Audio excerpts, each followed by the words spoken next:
natin yung ano, yung pinaka-puting niya. Ito po yung puting ng ano, Puso Negro dati. Ayan. Matagal na po to. Puso Negro na po.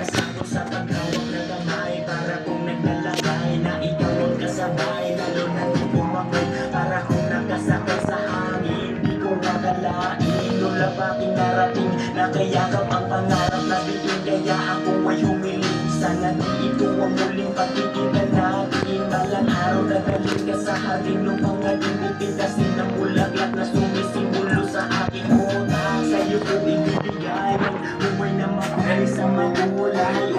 Ano nakakagit? Buhay ko para sa'yo, pati na ang puso ko iaalay ko sa'yo. Ibig sa'yo, itong aking puso. Sana ay mapansin at matamoy tumingin. Nahulog sa iyong kagandahan. Puso ko ay So bali, pinormahan po natin ng ano to, mga sinta. Tapos ito po yung abang natin na size 4. Ayan, para sa second floor. Tapos magkaka-elbow na lang po siya dito. Din natin ang elbow.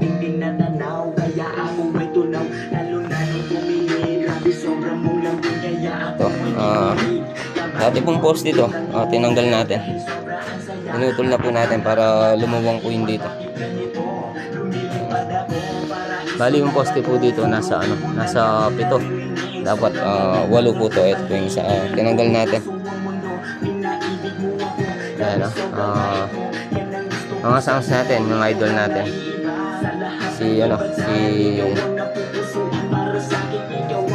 Kasaka.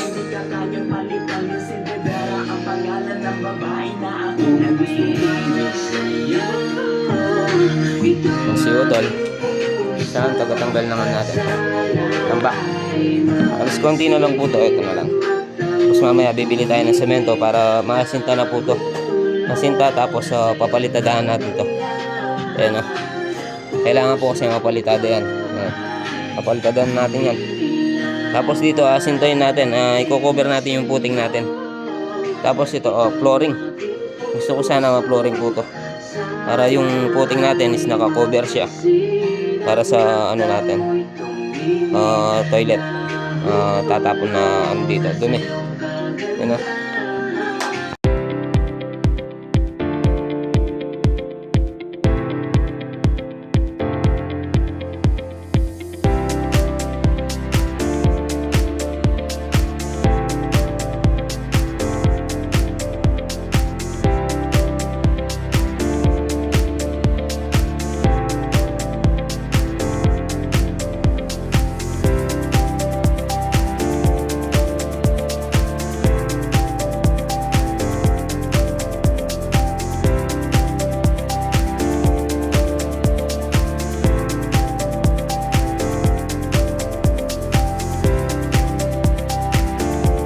Muna tayo ng ano, semento ngayon. Asintahin po natin yan. Tapos papalitadaan. Ito. Bali, ito po yung asinta. Ito lang po yung asintahin natin. Yan. Cover po natin yung, yung puting. Tapos ito, papalitadaan natin to. Ito po yung ano, Puso Negro dati. Ayan. Puso Negro po yan. Tatakpan na lang po natin yan. Ayan o. Yan, papalitadaan po yan. Yung tumatagas na yan. Gagaling po yan sa ano, sa CR. Hindi natin dito. Itatap natin. Yan o.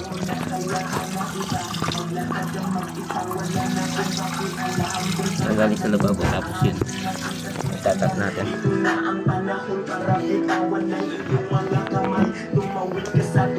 Ay, sa Papa Dudut YouTube channel. Tinta palang bisita eh. Dito sa Papa Dudut Aje. Stories.